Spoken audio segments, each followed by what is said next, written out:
Welcome to Black Belt Beauty Radio, a podcast fueled by a passion to support your journey in developing your most beautiful and optimal performance in life. Each episode is driven with the intention to elevate your mind. When we elevate our mind, we elevate our life. So get ready. It's time to rise.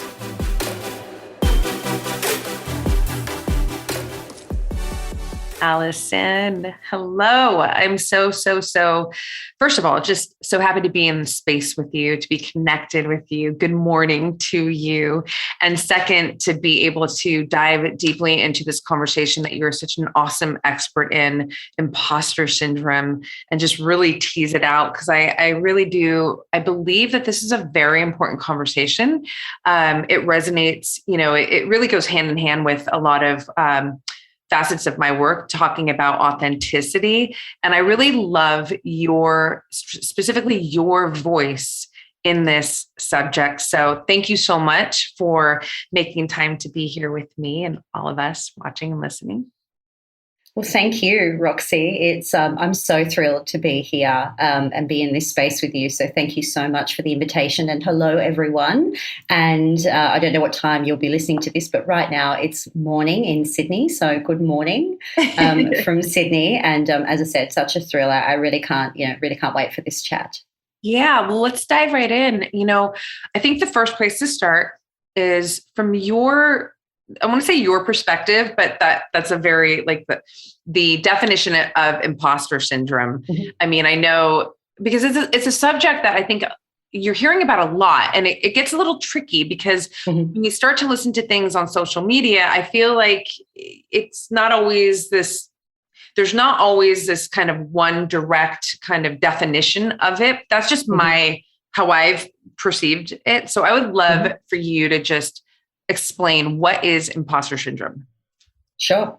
And you're right. It can get pulled apart and shared in many different ways, like most of which, are not actually true or factual.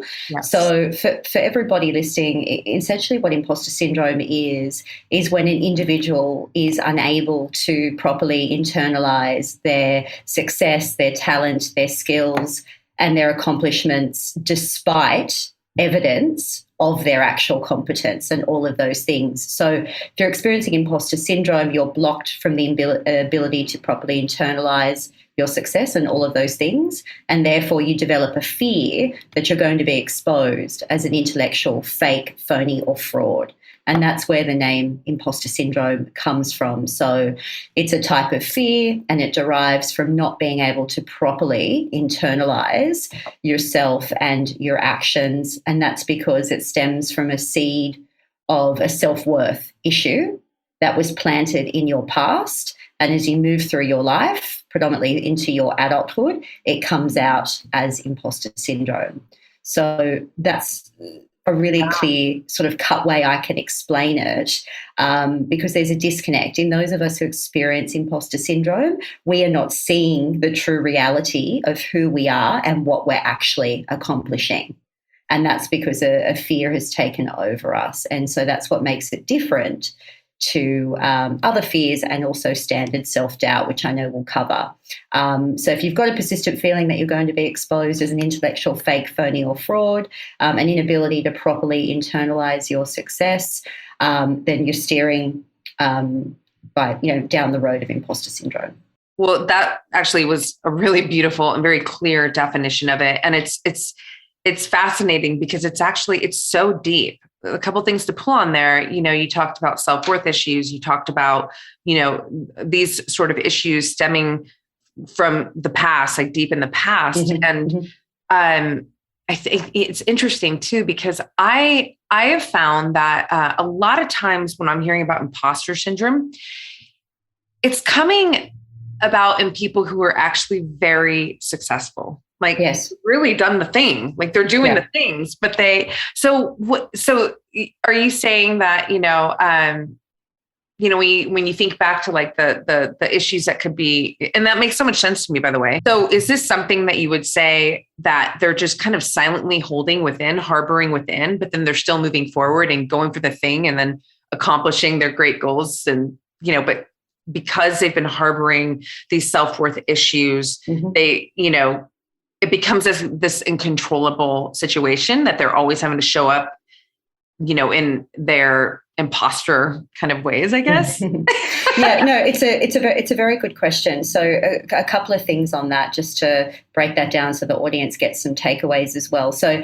yes, if you're experiencing imposter syndrome, there is a sort of deeply rooted self-worth issue and something from the past, and I'll circle back to that in a moment. That's what we call your origin story.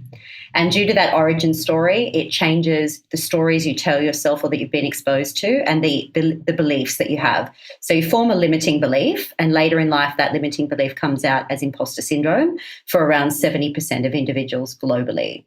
And it's very separate from confidence, which is the other piece I wanted to highlight. So there's a difference between self-worth, self-esteem, and self-confidence. And I know you know that, Roxy, and perhaps we'll touch on that in today's call. But there's this misconception that, confident people don't experience imposter syndrome. But that's not true at all. Because to your point, a lot of people who experience imposter syndrome are successful. They do have that track record of accomplishments, success, skills, talent, etc. But they're blocked from their ability to internalize it properly, acknowledge it, and own it, which is why they're driven by this fear, which is imposter syndrome. But on the flip side of imposter syndrome, and we're seeing this more and more come out in recent times, it can actually block you entirely from succeeding, because when that seed is there and you have that underlying fear of being exposed as a fake, phony, or fraud, it actually makes you hold back or do what we call avoidance tactics. So you don't launch the podcast, you don't put your awesome content on social media, you don't raise your hand in the meeting to say your point of view, you don't take the job or the college opportunity or whatever it may be. So there's this core avoidance that can happen. Or on the flip side, you can be a high performer, but you've got this debilitating fear driving you, which is not great for stress levels, chronic anxiety, and these other things that sort of manifest in individuals. So there's two pillars of imposter syndrome. It absolutely inflicts a lot of high performers, and I was one of those, and I coach many people in that space. But it also blocks you entirely, which is why it's super important to get a handle on, are you experiencing it? And we're going to help you with that in this podcast episode. And then if you are, what is the negative impact on you? Are you being held back entirely, or are you succeeding, but you've got this high chronic anxiety and stress that's really no good for your brain, body, and mental state? So we figure that out as part of the process. So I just wanted to highlight that. You could be on either side of that fence. What matters is that we identify which area it is, and then that helps us unpack your particular version of imposter syndrome. Oh, that was so good and so rich, in my mind. So there's a couple places I want to go. So when I think about both sides, on the one hand, I'm thinking of, someone, and this really, turns to a lot of what I speak about regarding authenticity. I often say that when you choose to not be loyal to your authentic self, even if you don't feel it initially, it's like a pebble in your shoe that grows to be this debilitating issue. It is insidious, and it will catch up to you because you are constantly, because again, it's like you're not being loyal to yourself. So it's kind of like you're putting your true self in a closet, like, shh, stay quiet. And then going out and performing. That's an issue. And then the other part, the other side, and it's funny, I swear, even right up to, starting this podcast with you, for some reason, I always want to, instead of saying imposter syndrome, I always want to say self-sabotage. And option number two, or like that pathway number two, to me, when you're not launching the podcast, when you're not, that whole list that you shared, you're essentially putting yourself in the position to sabotage yourself, right? So there's a lot of self-sabotage that goes in that direction, right? That's right. So imposter syndrome, if you're experiencing it, and it's estimated around 70% of individuals do, your imposter syndrome is driving your self-sabotage. Yes. So your imposter syndrome telling you, hey, you're only one episode away, one action away from being exposed as the, intellectual fake, phony, or fraud, which of course is not true, because that's not who you are. It's just the fear telling you that causes you then to self-sabotage, which is procrastinate on, I'll just use the podcast example, procrastinate on putting it together or launching it or seeking people out to interview, or it forces you to ruminate or overthink on all of the ideas and then still get stuck in procrastination cycles. So the imposter syndrome is the driver for the self-sabotage. So that's how the two link together. And back to your authentic self piece, because I wanted to touch on that because it's super important. And, you know, an area of your specialization as well is if you experience imposter syndrome, it drives you away from your authentic self. And how it does that is because you're looking at the world driven by a fear, which is this imposter syndrome, you feel like you have to be someone else. You feel like you have to assume a competence level or a persona or wear a mask, which is common terminology around imposter syndrome. For those of you listening, if you've ever Googled or seen an article on imposter syndrome, you might hear people say we're wearing a mask. No matter what terminology you use, essentially what that meaning is, rather than you turning up and saying, you know, I'm going to be Roxy, my authentic self, or me, I'm going to be Alison, we say, oh, we have to be like this or we have to be like that because our imposter syndrome is driving us. So we disconnect from our authentic self. Yeah. We form a new sort of persona. We form new views on what it means to be competent. Yeah. And then we develop all of these self-sabotaging thought patterns and behaviours. And so that moves us further away from our authentic self. And that's why part of the journey of overcoming imposter syndrome is to be, I don't know, you and I, Roxy, talk about this a lot, but it's like, well, who am I? Like, strip away all of that. Who am I at my core? Who is Alison Shamir? You know, what do I want to be known for? Who am I trying to be in the world as a woman or however you choose to identify? And we need to reconnect you back with that because imposter syndrome has taken you. I know you all can't see me right now, but I'm doing this waving motion away. It takes you so far from your authentic self because fear just drives you in all of the wrong places. And imposter syndrome is a type of fear. And so super important to connect back with authentic self and know that it's driving you away from your authentic self, which is why you feel disconnected and often lonely at times experiencing imposter syndrome. It's a silent battle. You nailed it in terms of we suffer in silence because we believe that we're the only ones experiencing it. We believe we're the only ones feeling this way, but to help you all sort of take a big deep breath right now, it's estimated, as I've shared, around 70% of us feel this way, so you're not alone.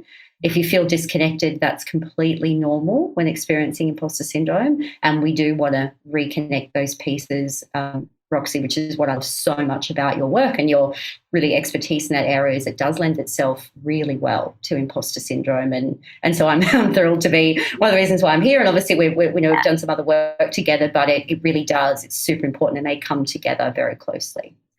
Well, I love that. And I'm thinking, okay, so Alison, is this a life sentence? One question, but then I know I can almost answer that question, but I would like you to, by sharing some of your backstory, because you kind of mentioned it a little bit earlier, but you've experienced this in your own life, right? Mm-hmm. So you've obviously been able to overcome it. So can you talk about, essentially like, the process, or if it's even possible for someone to overcome imposter syndrome, and maybe share your kind of success story? Sure.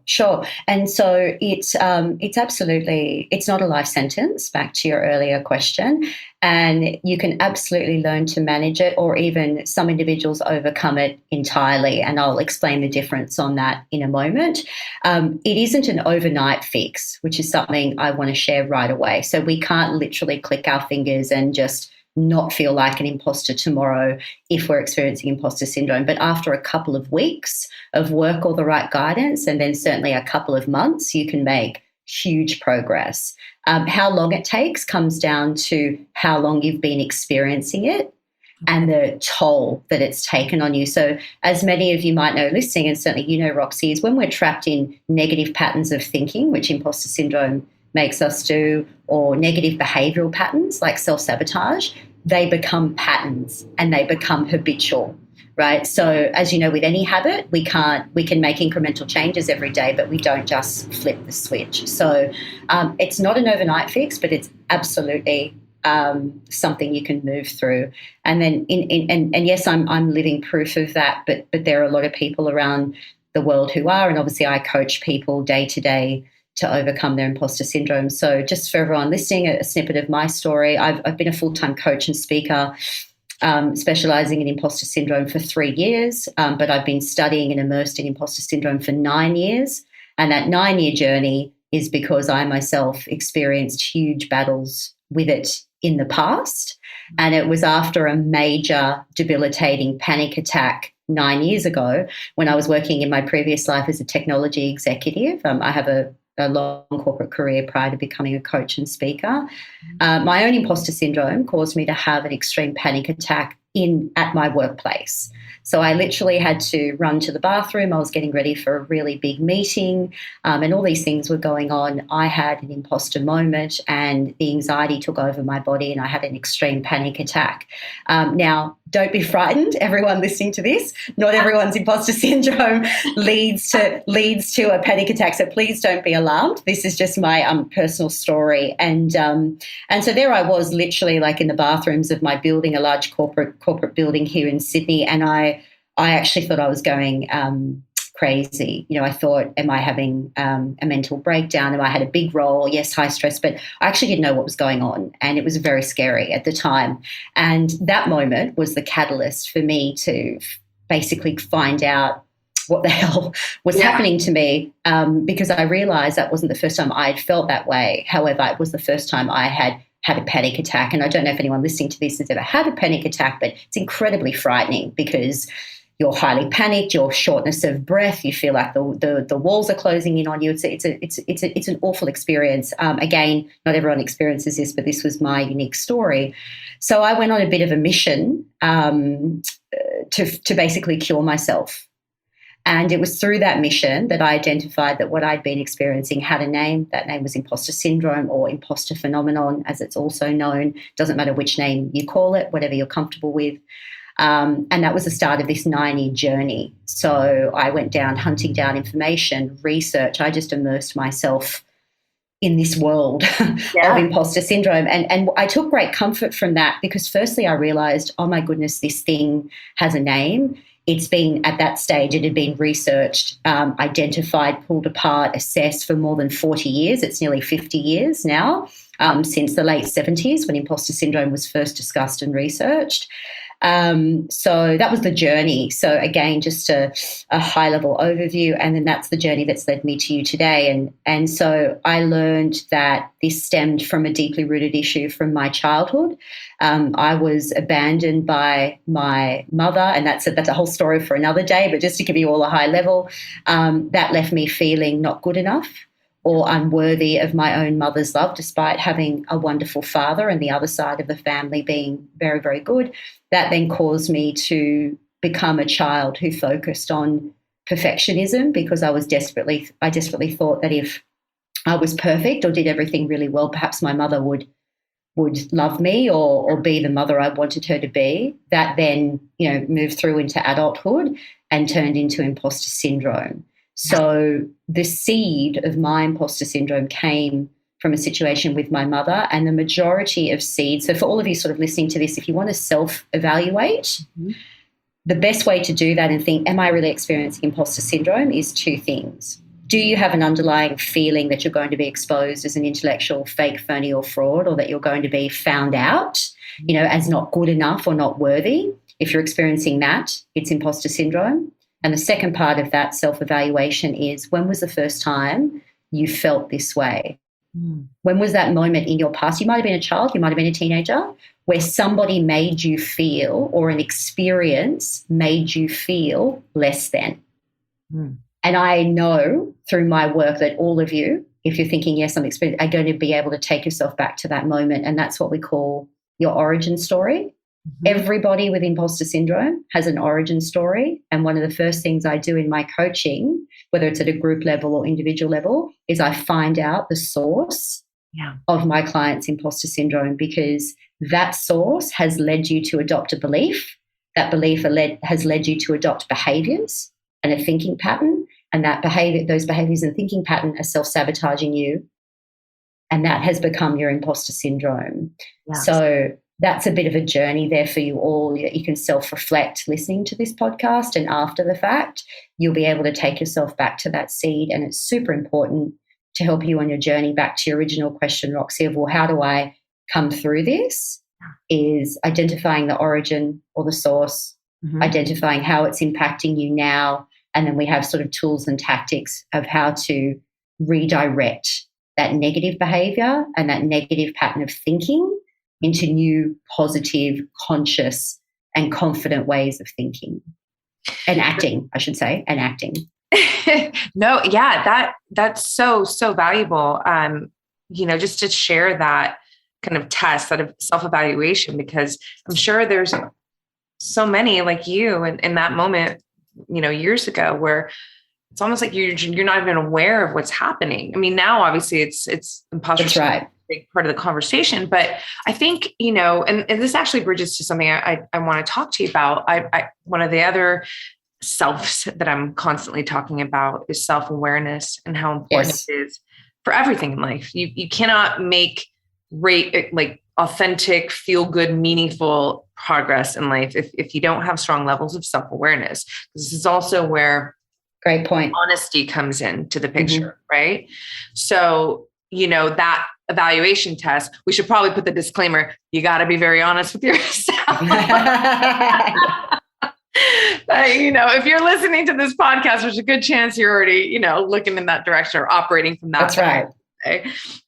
But I think it's, can you talk about that, actually, the importance of self-awareness? And even, if we go back to your, your experience, I'm sure it was, number one, a relief in a way, to, like you said, like, oh, this was thing. Yeah. And then how did your self-awareness come in to support you to, to essentially to conquer it, to move past it? Yeah. So I had to, so great question. And I had to just come back to sort of really core focus when you talk about self-awareness, was that it's about, okay, now I know this thing has a name that I'm experiencing. And you're right, that did bring me tremendous comfort. And then it was that self-awareness of, okay, how is this really impacting me? Like, what is my story with imposter syndrome? So, for example, I just had a panic attack at work. Why did that happen? What triggered me? Who was it, or what was the event? What happened? So you can practically, and using your self-awareness, just bring yourself back to the power of the present, which is something I want to say, because when we're driven by fear, whether it's imposter syndrome or other fears, what does fear do? It takes us to the past. Oh my goodness, that happened before, and then it takes us to the future, the panic of what will happen there. And so we lose the present. Right. And so using that self-awareness to go, okay, I'm just going to come back to the power of the present. What is my individual story or journey with imposter syndrome? Again, what I know my backstory, my origin story, what's triggering me in this moment? What happened at work that brought upon that panic attack? So it's not about shifting blame. It's about getting really practical in that awareness of saying what actually happened to me in that moment, what was said or what happened, and then driving the awareness even more of, do I think that person said something wrong, or do I think that I potentially, because of my imposter syndrome, took it wrong, always looking at it through a different set of eyes? And this is a strong self-awareness piece, because if you're experiencing imposter syndrome, I want you all to know, regardless of how you identify, whether you're non-gender specific, it doesn't matter, that it's not your fault. Yeah. Imposter syndrome is not your fault. It is a product of something that happened in your past and has been triggered by an environmental circumstance. Yeah. It's not your fault. But from a self-awareness perspective, understanding, well, how is it happening to me, and which parts that are happening to me are within my control. Right. And I know, Roxy, you and I had a deep conversation about this earlier, is this, what is within my control? Yeah. We need to have the self-awareness to come back to understanding the situation, what's triggering me. Do I have control over it? Is there an action I can take, someone I can speak to, etc., that is within my control? And that's the question you need to answer from a self-awareness piece. Now, if it is, then you can focus on, what can I do about it? Where can I seek help? And those sorts of things, which we'll touch on. But if it's an environmental trigger, so if you've got someone at work who is being really nasty to you, or you're in a toxic environment, toxic relationship, whatever it is. That is not your fault. And it's also not entirely in your control. So I want you to know that sometimes from a self-awareness piece, the awareness is, right, I know my story, I know what I'm being challenged with here, but I also know this person or this workplace or this relationship is actually very triggering. Yeah. And now I'm aware of that, I need to develop strategies that are within my control can I distance myself from that? Can I, if it's at work, can I talk to HR or another manager or seek support in a way? Can I set a boundary? Can I distance myself if it's a personal relationship in some way, shape or form? Yeah. So the awareness is very critical to choosing the right steps that you need to take based on your imposter experience. So it plays a vital role. And I just wanted to bring in both the individual but the environment, because it's both when it comes to imposter syndrome. If you come to me, or if we were taking live questions right now and it was about, I'm experiencing imposter syndrome, those sorts of things, I'd be saying to you, what is triggering you? Yeah. Tell me what is triggering you. And I know all of you would be able to say to me, well, when I talk to this person, or when I enter this scenario at work, or when I'm in this group of work friends or whatever, I know all of you will be able to tell me what your trigger is. Yep. And that awareness is key, because that helps as part of the journey. It's not all in your head. Yeah. It's a real thing. And we need to bring that awareness into, this is a real thing. How do I wrangle back some control over what is within my control? And when we do that, as you know, Roxy, then we're much more positioned powerfully and authentically to then choose, are we going to take on the things that are out of our control? Like, do we want to have a voice there, or do we actually just want to walk away from them? Yeah. But we have the power of choice, because we have started to control the imposter syndrome, as opposed to the imposter syndrome controlling our thoughts and behaviors. Did that answer your question? I just want to make sure. No, it's like incredibly. And it really just highlights, you're such an incredible communicator. And, I think to have the tools, to have the information, the tactics, the strategies, all of that, I think it's obviously very important, but to be able to communicate it the way that you do, that is, to me, it's one of the greatest aspects of you as a coach and an expert in this space, because this is a very, it's very layered. It's very layered. And for everyone listening, just so you can understand how complex and layered imposter syndrome can be, I work in it every single day. So I run my entire business, and have for 3 years, where around 80% of my work is focused on imposter syndrome. The other 20% is around confidence, and confidence comes in. These are my areas of specialization and expertise. But I'm in it every single day, in every layer of business, whether it's speaking, coaching, speaking to wonderful fellow experts like you on your podcast and amongst your wonderful platforms and communities. So it is layered and it is complex, and it has been researched, discussed and pulled apart for nearly 50 years, as I mentioned earlier, which is why, as an expert in this area and someone who has deep care for her work and helping as many people as I can, when I see ridiculous articles across the internet, all these things saying, just do these 2 things and you will get over your imposter syndrome, or even worse, when I see some of the narrative out there at the moment that, imposter syndrome is not a real thing. Oof. That grinds my gears more than you stole that from Peter Griffin, by the way, grind my gears. I know that. So, but it grinds my gears, because this is a real thing. And what you're experiencing, although not your fault, is very real and can be very debilitating. And I want you all to know you're not alone. And back to what you're saying, it can be deeply layered. And it can be deeply complex for some people based on their experience, their environments, where they've grown up, where they're located in the world, have they been on the end of systemic racism, or have they been raised in a different way? So there's all of these complexities and factors. And so it is a unique experience. And this is what I say in my teachings, is that it's not a one-size-fits-all experience. Everything I'm sharing today, you can all collectively take in and self-evaluate, but then your experience is still going to have its unique edge, because there's only one you. There's only one, there's only one Roxy, there's only one Alison, there's only one of us in our authentic selves. So we all have that unique increment that says, okay, well, what's my version? Like, how is imposter syndrome impacting my life as Roxy or as Alison or whomever? That's the real power that you can all have is hearing what I'm saying, but bring it into yourself with that self-awareness, which you nailed, Roxy, in saying, what does this mean for me? Yeah. How has it been impacting me? Don't worry about what you're seeing on the internet. Don't worry about what your friends are saying. Ask yourself this, self-awareness, self-reflection. How is it impacting me? What is the cost to me if I don't get a handle on my imposter syndrome? I know you'll all be able to answer that. Stay in your zone. Stay on you, because that's the real power here. See, I love that. And again, it really, our work really blends so well together, because everything it does. This is all empowerment. You're empowering an individual. Yeah. And that's first of all, it's so important, period. But, it goes back to, like the Navy SEAL statement, control the controllables, Yeah. Is that where that's from? I didn't know that. Thank you. Oh, I did not know that. I love that saying, but I didn't. Thank you for sharing that. That's great. I didn't know you're that. I know. I live it too. Yeah. I've had a former commander Navy SEAL on, and he elaborated on it, but it's something that I deeply implement and resonate with as well in my own life. And going back to where it was, when imagine, I've never personally suffered from imposter syndrome, but I feel just from listening to you and taking it all in, you can feel like you really just don't have control. Like you're just, that's right.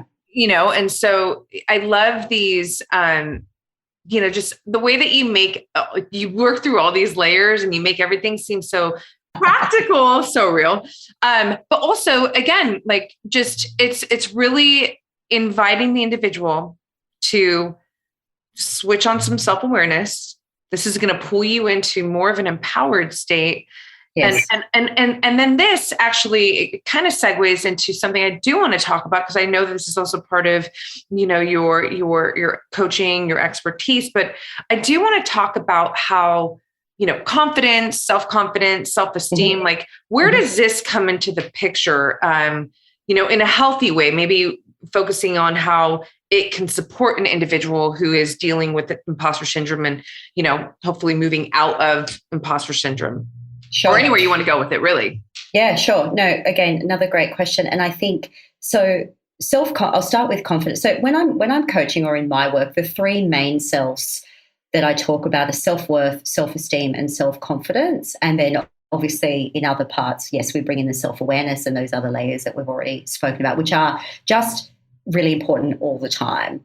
So these notions of selves are so important, all the ones that we've shared today. I'll start with the confidence piece, and obviously that's an area of my expertise, but how it links into imposter syndrome. So as you know, Roxy, like confidence is built through action.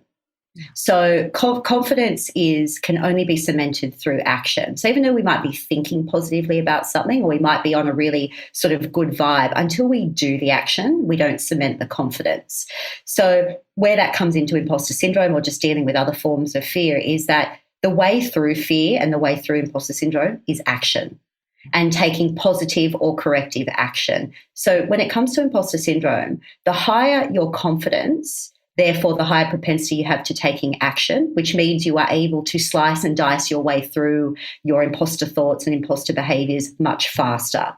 Because if you're somebody whose confidence is a little bit lower or has taken a hit, then you're stalling from taking action, and that's feeding the lack of confidence even more. So if I'm coaching someone, one of the first things I do, again, at a group level individual, is assess what I call their baseline of confidence.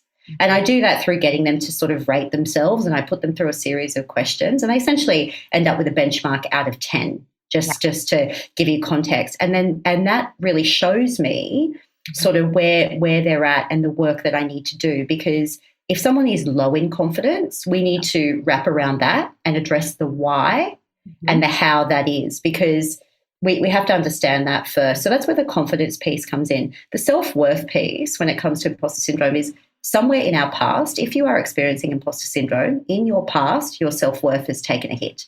Yeah. It is the self-worth hit that makes you then be blocked from internalizing your success, your talent, and your accomplishments, and what I said before at the definition of imposter syndrome. It's because somewhere in your past you have felt less than. You have felt not worthy or not enough. And this is what then manifests into imposter syndrome for 70% of us. So self-worth in the past has taken a hit. This is linked to your imposter syndrome origin story, which I shared. But again, you can have a lack of self-worth and it have nothing to do with imposter syndrome. Because as you said, Roxy, which I love hearing, you've never experienced imposter syndrome. You're in the 30% of people who haven't. And I meet and speak and have coached with women all the time who are in the 30%. Who haven't had imposter syndrome. And that's why a lot of the work that I do is about educating on this is what imposter syndrome is. And if you're experiencing it, you're having these things, many of which we've spoken about today. Yeah. And if you don't relate to what I'm saying, you're not experiencing it, which is great. You're just having going through your life with other forms of fear or self-doubt, which are normal. So part of what I do is helping you evaluate, are you or aren't you experiencing it? Yeah. So I want to know either answer so then I can help you, right? So let's just say you're in the 30%. So that's how self-worth is linked to imposter syndrome as well. And on the self-esteem front, so obviously self-esteem is more linked around our thoughts on, are we able to perform an action? Do we think we can do something? So self-worth is how we view ourselves as a person. Yeah. At the authentic core of who we are, who we believe we are as a human being is sort of self-worth. Self-esteem is when you start to think about how you can perform an action or your ability to do something is where we start. And self-confidence is by completing the action. You cement what is confidence. So they all play a role in imposter syndrome, but you can need to work on all of those or have different degrees of all of those and not experience imposter syndrome. As you know, Roxy, in your phenomenal work around empowerment and self-worth, you've got all that massive, beautiful work that is standalone, is not like, so there, if you have imposter syndrome, we need to look at those things, but you can be working on all of those things and not have imposter syndrome, which is why, and I know this is a bit of a plug, why it's important to listen to experts like me who can tell you what imposter syndrome is and is not. Yes. And then you can listen to amazing, people and experts like you, Roxy, in your areas, and you can get the right information from people who know what they're talking about and who want to educate and give you great pathways through and great support. It's why it's important to listen to the right people. Well, you're dealing with psychology, someone's psychology, so you can't, if I had... and it's even deeper than that, right? Because you're dealing with their almost their brain state. So you're dealing with those deeply rooted subconscious. So when it comes to imposter syndrome, we call them automatic negative thoughts. Okay. They are those subconscious, as you know, the subconscious mind is, approximately like sort of 90% of our daily thought patterns. Yeah. And if you've got imposter syndrome, that thought pattern is negative. I'm not good enough. I will never be able to do this. You're constantly attacking yourself and your own identity when your imposter syndrome is triggered. So we need to, it's deeper because it gets wired into our brain. Yeah. So it's even deep, like any negative habit. Yeah. There's the psychology piece, but it's deeper than that, as you and I know with our studies. It's wired into your brain. So you have to reprogram via repetition. Yep, exactly. Jinx. via repetition, rewire that shit. Can I say shit on this point? You've got to, I'm not allowed to say that. You've got to rewire that shit. You've got to rewire that negative. And that's why when people say, oh, just do this and you can turn imposter syndrome off. No, I'm sorry, you can't, because with one repetition, we cannot redirect a negative thought. It requires multiple repetitions for then, the neurons to fire differently into our brains to build new connections, which are positive, not negative. But back to, it's a skill to learn to overcome it, because you just got to know which work to do it repeatedly with this help and support, and you will change those thought patterns. Change the thought patterns changes the behaviors. Change the behaviors leads to new and positive results. So that's how we break the self-sabotaging cycle. So I didn't mean to interrupt you earlier, but the psychology is one piece, but I go even deeper than that, because it's about, this stuff's imprinted into your brain. And that's why I want to say to everyone, that's why it's hard. Yeah. It's hard to, as in, people go, oh gosh, when I'm overcoming my imposter syndrome or my fear, it takes work. It does. It's not just you who's struggling, or don't get down on yourself. Don't beat yourself up thinking that you can't do it. I want you to know it's bloody hard, as we say in Australia. It's hard. It takes work, but it's rewarding. And every step of the journey is rewarding, which I know links into your work, Roxy. Like, every bit, every little repetition, every little step in the right direction, listening to this podcast, that's all good shit. Yes, it's so acknowledge yourself for that on that journey. You know, I think you've taught me this, to embrace every step of that journey and everything that comes with it, because that's such a big piece of it. Don't just look at the end game, you know, because there's like 10 steps in front of you that are equally as important and we're going to make you feel so much better. So really, really enjoy each stepping stone, you know, and get the learning and the growth from it as well. I love that. I love all of it. And, you know, I also really love how you really help to implement compassion into the process. Yeah. And all compassion, self-compassion. It's in my world, in my viewpoint, self-compassion is absolutely a high performance tool. It gives you space, the space that you need to back off yourself, you know, from the judgmental perspective, the critical, and to lean into yourself with love so you can actually work your shit out, whatever that is, you know, imposter syndrome or whatever it is. And that's right. And, you know, for you to say, I mean, there's several things. First of all, it's real. Second of all, you know, it's just this constant acknowledgement of, you know, where an individual is at, whether it's, you know, just acknowledging that they have it or where they're, you know, moving through the journey. I think that's a really important thing that also separates you, because as a coach, I know, just as a real ass woman, like, and how I get myself through my shit in my life, I'm like, it is that self-compassion piece that helps to keep me growing. It keeps me learning. It's what, you know, is really valuable in my coaching practice as well. So anyways, I love all that you shared. And can I just say on that too, that's a really great point. And I want to be honest with the audience that I have been really bad in the past at self-compassion, as in with myself. So it's something that, and it's super important. And certainly when it comes to imposter syndrome, and you absolutely nailed it then.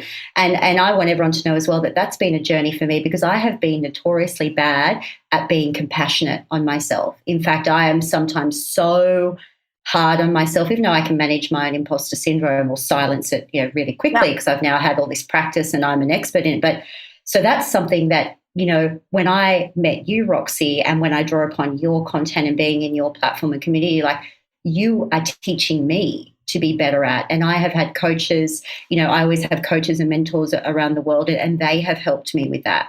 So I agree with you on that point. And even me, I have pulled myself into check with that. And I understand now the importance of self-compassion. And I have been, and notoriously have a reputation of being super hard on myself, which is what the people in my, and so I just wanted to, you know, commend you on the work that you're doing in that space, and to say it's super important, full stop, but also heavily linked to imposter syndrome, and something that I continue to try and get better on as well, because now I understand the real power of that. Yeah, definitely. Thank you. I appreciate that. And also, just for everybody, I mean, it's more common than not, you know, for people to be so hard on themselves. And I certainly spent, you know, I'm in my 40s now. So the 20s, there was a lot of not compassion, you know, and, you know, in journaling, it really is the greatest teacher to me, because it's like everything is there and I'm able to see and process like how, you know, I'm moving through myself and through life. And,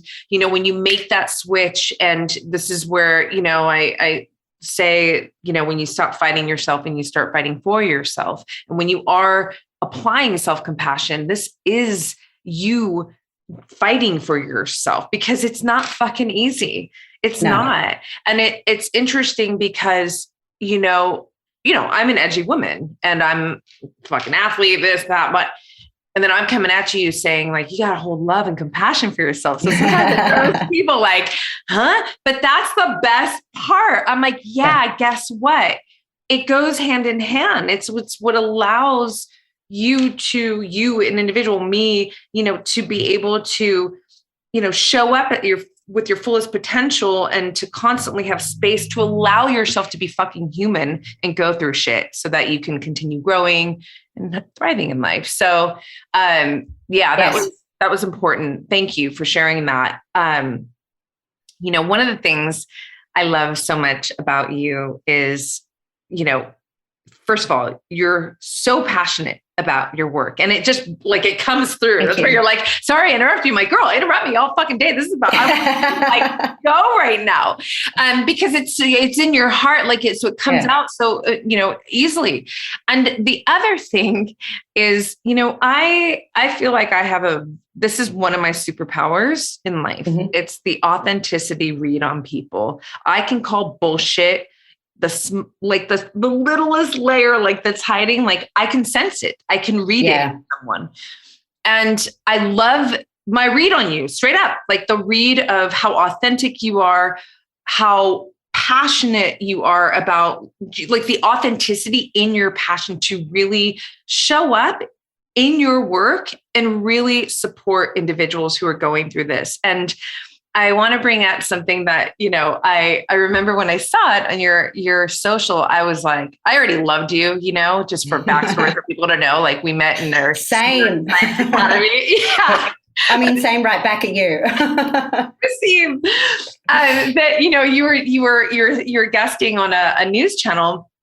And you were talking about, like, forget about the, we hear fake it till you make it. Oh, yes. You had a different take on it, my love. And I would love for you to dish out that different take and like tease it out, because that was so badass. And it really like brings everything that we're talking about here into kind of like, it's like the bow on this beautiful conversation. So can you talk about that switch up?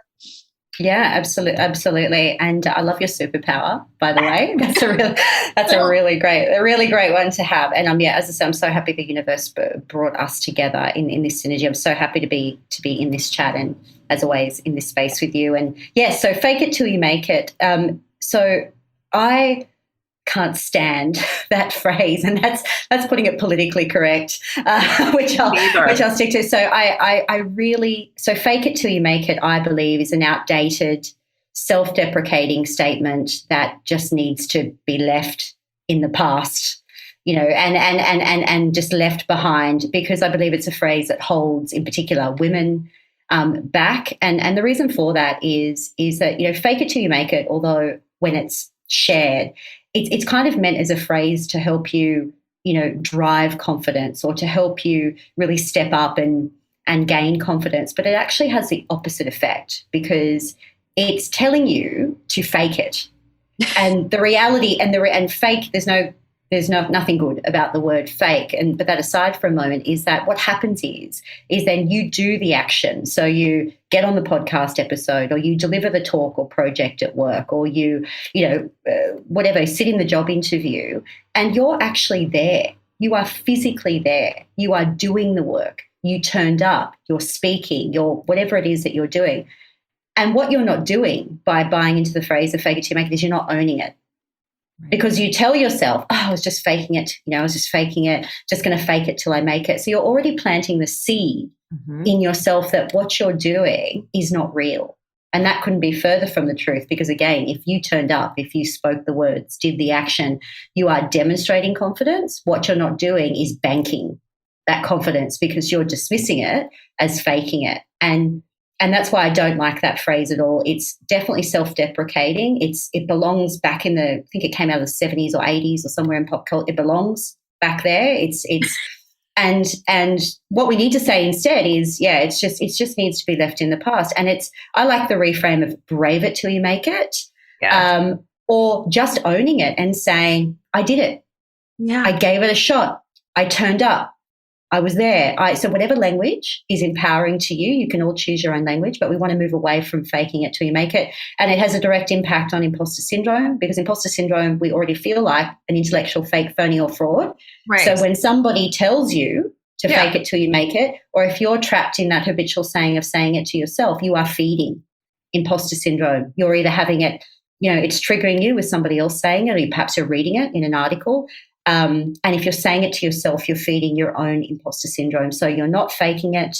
It's a self-deprecating statement. What we need to do is own and internalize our success. You did it. You nailed it. You turned up.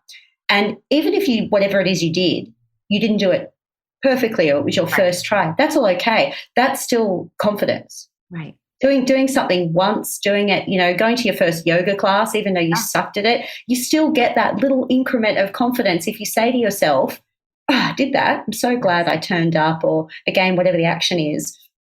And it's the other final thing is, which I've kind of said on the self-deprecating piece, but fake it till you make it is a form of negative self-talk. Yes. That's probably the statement, because nothing is fake about what you're doing. You're not fake. You're the real deal. So you are negatively speaking to yourself, or somebody else is chucking it out there, and it's a form of negative self-talk. And it's a widely used statement, but all of us have been guilty of using it in the past. And the reason for that is it's habitual. It's a common statement or phrase. And as you know, particularly in the English language, we pick those up and we just kind of throw them into context, and we don't mean any harm by it. This is the other thing. We don't, it's kind of like having an unconscious bias. Often we don't mean any harm by it, but every now and then we're going to be like, oh, like, should I be thinking this way or saying this? And you've got to put yourself in check. That's self-awareness. Yep. Same thing with fake it till you make it. Say to yourself, I'm not faking it. No. I did it all. Who am I saying this to? They're not faking it either. I actually want them to get in there and do a great job. So it's a slight language shift, but it's super important. I encourage you all to move away from that phrase altogether. And I know there's some very prominent people on the record who use it, and I still disagree with it. So, it's let's get rid of it. It's like brave it till you make it. You can say whatever you want, but own and bank that confidence. Own what you've just done, because you're not a fake. Yeah. You're the real deal. So hopefully just sort of deconstructing it like that has given you all a different perspective on it, and perhaps the rationale behind why I think, hopefully I've done that with the rationale behind why I think it's actually self-deprecating. You've nailed it. It's so powerful. It's funny. It's a small reframe with a large impact. I often say, well, there's two things that really help to echo what you just beautifully expressed. Number one, and I'm a writer, so like this is really, I take words and thinking. Like one thing I can't stand, and I don't care what this sounds like, I can't fucking stand lazy thinking. I'm like, go deeper. Please, like, stop there, That needs to be on a t-shirt. That needs to be on a t-shirt. I can't stand lazy thinking. I love that. Yeah. Get it on the shirt. Asshole, but I'm just, because it's so easy to just stop, and I'm like, no, but like, just like you said, like, are you thinking about what you're saying? And I get it. Like, again, I'm being a little sassy right now, but that happens. But I wanted to say this. I often say, I've said it on the podcast several times, words are an experience. Number one. Yes. Yeah. They're an experience that you're giving yourself. And there's certainly an experience that you're going to give to the external. And Alison, I talk about the importance of self-talk, just all the time, because it really, amen. Right? Yeah. This is another, I'm going to give like a fun little, and this really bleeds into, I'm writing my first poetry book, and in this sort of writing of mine, this is how the message comes out. Words cast spells. So let's think about that. Fake it till you make it. What kind of spell are you casting on yourself?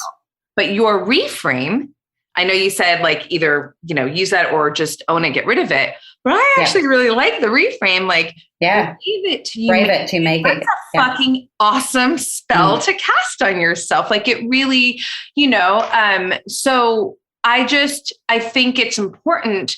And again, like all I'm doing right here is just echoing your beautiful explanation of it and the power of it, to say like, it is, first of all, think deeper, and then realize, like you said, like you're doing the thing. It's not even honest. Like you're not faking it. Like you said. Yeah. It's when you actually detach. So you're exactly, and when you actually do, because again, we can all just get trapped in habitual sayings. We've all been good, but when you actually detach and do actually what we're doing right now, you just go, God, shit, there's actually so much wrong with that statement, right? But it's you're exactly right. And like words cast a spell, and I love that. And it made me think of something that one of my mentors says as well, which is the fabulous Evie Pomporis, who I know is a former US Secret Service agent. She's written a wonderful book based in the US called, Becoming Bulletproof, which is amazing. So Evie says in her book that words are weapons. And I also love that. And when you're saying, and words cast a spell, which I also love, so I'm definitely going to be stealing that. I'm not giving you the credit, but taking it away in my little trick back. And I love those, because it is every time we say something that has an impact to either serve us or sabotage us. Yeah. And when you break it, that's right. Like, what spell are you casting? And part of this journey as well is just, as we said, uncovering things that we want to change about ourselves, which is, again, another piece of self-awareness I love, because a lot of us go through life thinking, well, I've always thought this way, or I've always done it this way, or my view on X topic has always been this way. But something I want to remind us all of, which is a great self-awareness piece, is we don't have to stay in that way of thinking or that type of action or even that type of worldview. Some of us get trapped to saying, well, I've always thought that about X event in the world, or I don't know, let's just call it climate change or something, or a political issue or whatever. But part of growth is, well, why do I think this way? Is this way the words that I use, the language that I'm out there speaking across my own platforms, like, do I really still relate to that? Yes. Is it serving me or sabotaging me? And one of our greatest strengths of self-awareness is making the changes that we need to make, is challenging the way that we think ourselves, and that's what I love about what you just said. And those words, I mean, think about it, whether you're at work or just in a personal relationship. Let's think about like how we interact with our personal relationships. What you say to your partner, or your lover or your friend, we always choose the words that we say. We always think about what we're saying. None of us just spray words because we might think, oh, we might hurt their feelings or whatever. We are thinking about that. We're choosing our words. And so when it comes to conquering imposter syndrome, when it comes to connecting with authentic self or self-worth or self-confidence, we need to absolutely think about the words that we're saying to ourselves and the words that we're saying to others, but more importantly, the words of others that we are taking in. And that takes me back to what I said earlier around topics like imposter syndrome, or Roxy, with your areas of expertise. If you're out there wanting to learn something, one of my best recommendations for all of you is find people that are truly have a strong knowledge base in what you're wanting to know about, because the internet and the world is flooded with information. We don't have to go far, but there's a lot of rubbish out there, a lot of rubbish about serious topics or about things that you want help in or want to just explore, and communities you want to be in. And one of the best things you can do for yourself is choose wisely, is go through and make a really good conscious choice around that, because you're going to be hearing our words. Yeah. They're going to be coming at you, right? And so so it's super important. And I kind of know when it's slightly off tangent there, but I thought it was just such a great point. And because you're so right. And that's why, my takeaway for that phrase is it's damaging. I won't use the H word, but I dislike that phrase, and it just needs to be gone. I adore you. Thank you for all that. I love your tangents, truly. I have a question that I love to wrap out, the episode with my guests. I'm very excited. You may have just answered it, but knowing you, I'm sure you're going to have some other epic director for us. But my question is, before I even go there, is there anything that we haven't touched on yet that you would like to live in this beautiful, empowering episode? I know we talked about a lot, so. And not so much that I haven't touched on. I just wanted to re-highlight that if you're experiencing imposter syndrome, it's not your fault, right? And your way out of imposter syndrome is partly your responsibility, but also partly environmental. And so what I mean by that is, if you are experiencing imposter syndrome and you're in a supportive or nurturing environment, or where there's the right support systems, then you still acknowledge your imposter syndrome, and there's certain things that are within your control. If you are in a toxic environment, or if you have been on the end of systemic racism or other things that are fueling your imposter syndrome, then I want you to know that not all of it is within your control, of course, and it is certainly not your fault. But bringing it back to focusing on what you can control first will empower you to firstly get a handle on your own, in this case, imposter syndrome, but then also have the choice to say, am I going to tackle those other things? Do I want to stay in this environment, or do I just want to exit? So again, just bring it back to that Navy SEAL comment, as I know, start with controlling the controllables, because once we start there, we can work on everything else. Let's bring what is a big shadow of imposter syndrome right down to a very much a practical step. And I've shared some of the other tips about origin story, et cetera, in this episode, so you can all go back and re-listen to that. But that was just one final takeaway I wanted to share, because it is a unique experience. Yeah. You are uniquely you. There's only one of you for everyone listening to this. And so look inward and say, what's my journey with imposter syndrome? And what are the first steps in terms of controlling the controllable is just my takeaway. So beautiful, so valuable and empowering. Thank you. Pleasure. Now, I'm excited to ask you if you had a magic wand and you could give the masses one habit that would have a large ripple effect on their life, what would it be and why? And it could be anything, mental, physical, anything. Oh, that's not very often I'm stumped. Yeah. I just think I would actually think like the gift of confidence, and regardless of what gender you are, and the reason for that is confidence is built through taking action, and I believe action is always the way forward in life. So action toward what you want, action toward helping someone you want to help, action toward making yourself the person that you want to be. So I believe that if we can empower people around the world with the confidence to chase what they want to chase or do what they want to do, I just think, it would set the world on fire. Because imagine, and we can, probably all got a story within ourselves as well where our confidence is let us down, and no one's confident 24/7, but enough confidence that you're pursuing what you want to pursue, or you are being who you want to be. Is probably.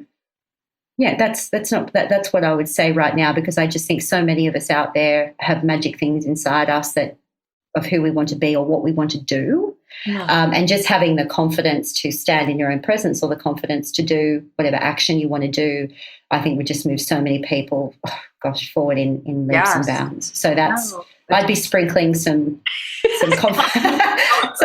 confidence to us, like, you get some confidence and you get some confidence, right? Just really hit some O for it then. But seriously, I believe, you said superpower before, I believe confidence is a superpower. Yeah. And you don't have to be an extrovert to be confident. That's just you can be an introvert, an ambivert, however you identify.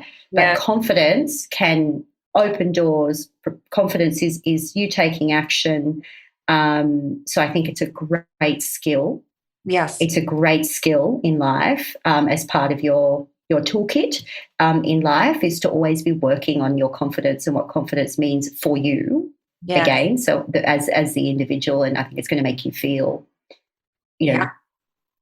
great for the majority of the time, because none of us are confident 24/7, but majority of the time puts us in some great places. Yeah, no, I love that so much. I've got a post coming up where I'm actually talking about, by the time this goes up, I'm sure the post will be out, but it's essentially me talking about, like, don't insult me. I'm not as confident as I am. I still got to fight at times. And I love that fight, because every time I take a step forward, like you're talking about, in whatever action where maybe I'm feeling a little nervous or hesitation or whatever, and I take that step, that's how I show myself how badass I fucking am. That's how I show myself how much I love myself, because I'm willing to take the damn step and take whatever comes from it. Yeah. And you said something so powerful. You say a lot of powerful things. That's why when I'm like in your community or talking to you, I'm like just a little like sponge, right? Soaking it up. But that was superpower that you say, it teaches you, a step of loving myself, or that. And that is so powerful. Again, I've had to do a lot of work on that myself, which I admit, but it's been super, because that is so true. That is a step of like, I'm loving myself. That is so powerful. Honestly, that when I hear you say that and I get sucked into your wonderful work, which I love, there have just been so many times, Roxy, where, I've been having a moment or thinking this, and I see something that you write or whatever, which is why I surround myself with wonderful people like you. And it's like taking and I mean, it's just like taking a bullet of goodness, like straight into the chest of like, yeah, and we all need that, right? This is why I'm really thrilled to be on this community. So surround yourself with wonderful people, everyone listening to this, whether it's through your digital communities or in person, whatever works for you. Is letting the right people in, letting the right words in, letting the right content in. And Roxy and I were talking about that before we jumped online. The world is full. The world is on 24/7. Yeah. But the best thing you can do for yourself is filter what's coming in. That is one of the most powerful steps that you can do. And that will change it. That's something alone that will almost profoundly change that's a your magic life. wand habit. Right? Yeah, that's right. Yeah. Let's have that in as well. I said confidence and then also filter. Okay. So thank you. Can I have 2 of those? Oh, there you go. We dropped in 2. I'm going to. You asked. Yeah, it's so perfect. That's a very, very good one. But yeah, shows that you're loving yourself, and that is such powerful shit, Roxy. And honestly, when I hear you say that, it just that really makes me feel something when I hear you say that, because it's a reality check. It's a self-awareness. It's the truth, and really just sit in that and own that.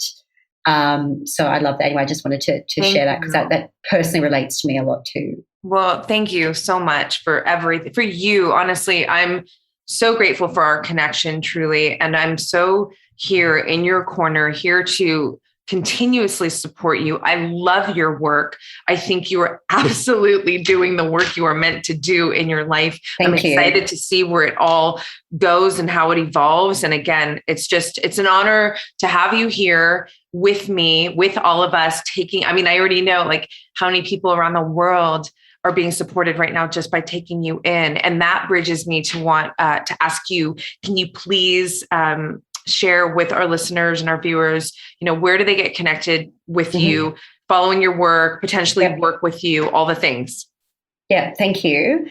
Thank you so much, for that feedback. I truly appreciate it. And I do believe, the universe connects us with people. And when the universe dropped you, in my lap through our collaboration and our teachings behind the scenes in neuroscience, I was so grateful for that. So again, thank you for bringing me into your community. And for anyone who wants to find me, so it's nice and easy. You can just head to AlisonShamir.com.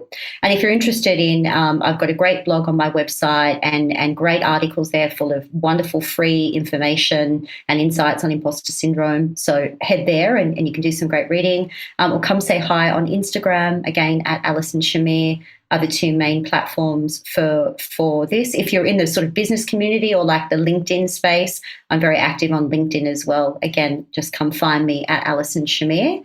But I put lots of great content out there, free content as well, if you just want to self-evaluate, follow what I'm putting out there. And if you're listening to this and you want to get in touch, please shoot an inquiry through my website or come say hi on Instagram, and please let me know that you listened to this podcast and that you heard us, and come far away with your questions. I would be happy to answer them. Amazing. Thank you for all that. Everything in the show notes. So thank you, Alison, with all of my heart. Again, it's like girlfriend joy just to be in space, hanging out with my girl here, but just to also be able to present you and your wonderful natural just expertise, wisdom, your heart, girl, your heart and soul. I feel it. I feel it in you and your work. So thank you again. All right, you guys, thank you so much. Get dialed into my girl here. She's amazing. She's the fucking real thing. Don't wait. Thank you. Talk to you guys later. Thanks so much for tuning into this episode, you guys. If you loved it, please share it on your social. Throw it up on your Instagram stories and tag me. I'm at Black Belt Beauty. I am also at Roxy Look, RoxyLook. I love connecting with you guys. This is a conversation that I want to just continue growing with you guys. So if you feel inspired to hit me up, do so in that space. I always enjoy hearing from you. If you'd like to support this podcast, you can do so by rating it and reviewing it via iTunes. It's such supportive help, you guys. It really helps the visibility of this podcast. So I appreciate and thank you in advance for doing that. And on that note, you guys, I'm signing off with all my love and always looking forward to catching you on the next.